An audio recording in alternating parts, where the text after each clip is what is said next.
වෘත්තීය සමිතියේ නැති කිරීමේ ප්‍රධාන අරමුණ තමයි වෘත්තීය සමිතිය නැති කිරීම.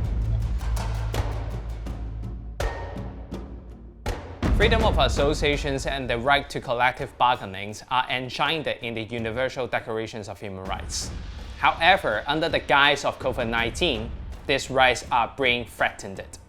Trade unions are essential for giving workers a voice and a means by which to collectively fight for better working conditions.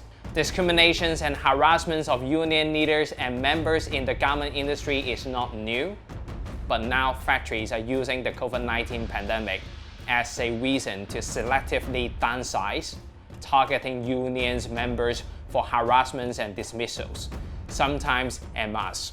Often, these dismissals comes in response to union requests, for example, regarding safety concerns over COVID-19. This is happening across the industry.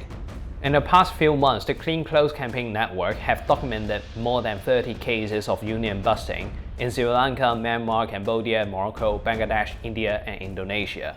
Rights of the workers are worsening at an alarming pace. As confirmed cases of COVID-19 have surpassed 10 million worldwide and killed at least 500,000 people, brands and companies are taking advantage of this devastating situation to attack trade unions. The Solidarity Center, an international workers' rights organization, has reported more than a dozen different cases of arrest, harassment, and discriminatory dismissals against unionized workers in Myanmar during COVID-19. In the Hobartime factories in Myanmar, producing for brands including Zara, Bestseller, and Primark, union busting has been disguised as downsizing. အဲ့လိုလုံသားရှော့ချတဲ့အထက်မှာကျမတို့အဖွဲ့ရဲ့အလုံသမားသမဂ္ဂခေါင်းဆောင်၄ယောက်အပါအဝင်90ရာခိုင်နှုန်းလောက်ပါသွားတယ်။အဲ့လိုပြဿနာဖြစ်နေတဲ့အချိန်မှာပဲမေလ18ရက်နေ့မှာကြာတော့သူတို့တောင်ပေါ်ရုံကိုပို့ထားတဲ့အလုံသမား200ကျော်ကိုစက်ရုံတွေကိုပြန်ခေါ်သွင်းလာတယ်။ Nulilin and her union colleagues are not the only ones. We have also been in touch with Mangala, who is the president of a union in Sri Lanka whose factories, producing for brands including Calvin Klein, Polo, Ralph Lauren, and Banana Republic, was shut down by the Hong Kong-based company Escra.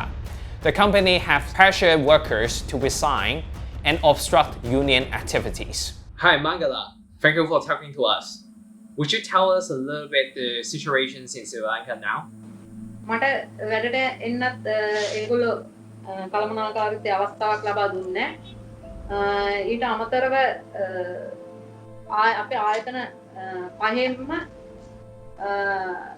ශක්තිමත්ම වෘත්තීය සමිතියේ තියෙන යක්කල ආයතනේ ඒ නිසා මම හිතනවා අපිට අපේ වෘත්තීය සමිතිය බිඳ දැමීමේ උපක්‍රමයක් විදිහට මෙය පාවිච්චි කළා කියලා තමයි මම විශ්වාස කරන්නේ. After weeks of interventions from NGOs, Mangala and some of her fellow workers were transferred to another factory plant, and they are still negotiating with their employers to keep their union office. The International Labour Organization has estimated that COVID-19 will result in a 10.5% decline in working hours globally in the second quarters of 2020. That is equivalent to the loss of 305 million full-time workers. Without strong unions in the factories, workers' rights will get trampled on. However, this is not inevitable. Brands have enormous power in this industry. They can step in, protect the human rights of workers in their supply chain, and use their purchasing practice to ensure such protection continues. Retrenchment and rehiring policy must be clear and non-discriminatory, and local unions must be involved in the negotiation of this with factory management. Brands have a key role in overseeing this policy and putting a stop to union busting. A major fast fashion brand, H&M, has seen thousands of garment workers dismissed by their supplier factories in India, Bangladesh, and Pakistan.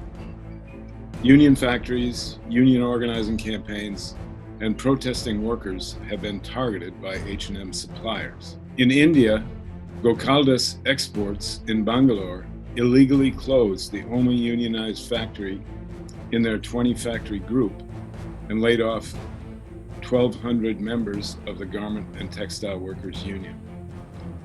For the past 6 weeks, the workers have continued to protest in front of the factory with daily demonstrations while the company sent their agents into the villages to coerce the workers into resigning. In Bangladesh, H&M supplier Windy Group illegally dismissed over 1,000 workers at 3 factories where union drives were ongoing.